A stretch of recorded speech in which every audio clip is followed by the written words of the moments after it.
ওয়ালাইকুম রহমতুল্লাহ। আমরা আজকে আলোচনা করব অর্থাৎ গুরুত্বপূর্ণ কাল্পনিক রেখাগুলো নিয়ে আমরা কথা বলবো। তোমরা নিশ্চয়ই জানো আমাদের এই কাল্পনিক রেখার উপর ভিত্তি করেই মূলত বিভিন্ন ধরনের আমরা সময়, স্থান এগুলো নির্ণয় করতে পারি। তো সেই কাল্পনিক রেখাগুলো নিয়ে যদি আমরা কথা বলি, আমরা জানি যে অর্থাৎ আমাদের এই পৃথিবীর এটা হচ্ছে উত্তর দিক, এটা হচ্ছে দক্ষিণ দিক, এটা হচ্ছে পূর্ব, এটা হচ্ছে পশ্চিম। তো আমরা দেখব যে আমরা জানি যে গোলাকার এই পৃথিবীর যে অর্থাৎ পরিধি আমরা মূলত দেখব 360 ডিগ্রি। তো আমরা জানি যে পৃথিবীর ঠিক মাঝ বরাবর পূর্ব থেকে পশ্চিমে যে রেখা কল্পনা করা হয় তাকেই মূলত বলা হয় নিরক্ষ রেখা। তাকে কী রেখা বলা হয়? নিরক্ষ রেখা। তাহলে আমরা দেখব এবং উত্তর থেকে দক্ষিণে অর্থাৎ ঠিক মাঝ বরাবর যে রেখা কল্পনা করা হয় তাকে বলা হয় মূলত মূল মধ্যরেখা। মূল মধ্যরেখা। তো মূল মধ্যরেখা। তারপর আমরা মূলত দেখব যে এরপর আমরা যে বিষয় নিয়ে আলোচনা করব যে আমরা দুইটা রেখা পেলাম, একটা নিরক্ষ রেখা আর একটা হলো মূল মধ্যরেখা। এরপর আমরা এই নিরক্ষ রেখা থেকে উত্তর দিকে 23.5 ডিগ্রি উত্তর দিকে যে রেখা আমরা পাবো সেই রেখাটার নাম হলো কর্কট ক্রান্তিক রেখা। তারপর আমরা দেখব কর্কট ক্রান্তিক রেখা।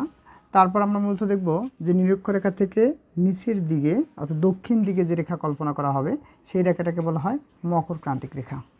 তারপর আমরা মূলত দেখব নিরক্ষ রেখা থেকে অর্থাৎ উত্তর দিকে 66.5 ডিগ্রি উত্তর দিকে আমরা মূলত যে রেখা কল্পনা করব সেই রেখাটাকে আমরা মূলত বলবো সুমেরু রেখা। সুমেরু রেখা। আর নিরক্ষ রেখা থেকে দক্ষিণ দিকে যে রেখা আমরা কল্পনা করব 66.5 ডিগ্রি দক্ষিণে যে রেখা কল্পনা করব তাকে বলা হয় কুমেরু রেখা। তাহলে আমরা জানলাম যে নিরক্ষ রেখা, মূল দ্রাঘিমা রেখা, কর্কট ক্রান্তিক রেখা। তোমরা নিশ্চয়ই জানো যে এই কর্কট ক্রান্তির উপর দিয়েই মূলত আমাদের বাংলাদেশের উপর দিয়ে মূলত কর্কট ক্রান্তিক রেখাটা অতিক্রম করেছে। তো আমরা দেখব যে মকর ক্রান্তিক রেখা, সুমেরু রেখা, কুমেরু রেখা। তো আমরা জানি যে এই নিরক্ষ রেখাকে ডিগ্রি, মিনিট, সেকেন্ড ভাগ করলে প্রত্যেক ভাগবিন্দুর উপর দিয়ে যে রেখা কল্পনা করা হয় তাকেই মূলত বলা হয় দ্রাঘিমা রেখা। তো আমরা যে বিষয় নিয়ে আলোচনা করলাম, তাহলে আমরা আজকে আলোচনা করলাম নিরক্ষ রেখা, মূল মধ্যরেখা, কর্কট ক্রান্তিক রেখা, মকর ক্রান্তিক রেখা, সুমেরু রেখা এবং কুমেরু রেখা। তাহলে আমাদের পরীক্ষায় যেগুলো যেভাবে আসতে পারে, তো আমাদের আসতে পারে যে কর্কট ক্রান্তিক রেখার মান কত বা কত ডিগ্রি। আমরা দেখব 23.5 ডিগ্রি অর্থাৎ উত্তরে। মকর ক্রান্তিক রেখার মান হলো 23.5 ডিগ্রি দক্ষিণে।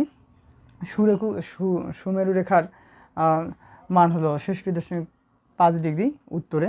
কুমেরু রেখার হলো মান হলো আমরা দেবো 66.5 ডিগ্রি দক্ষিণে।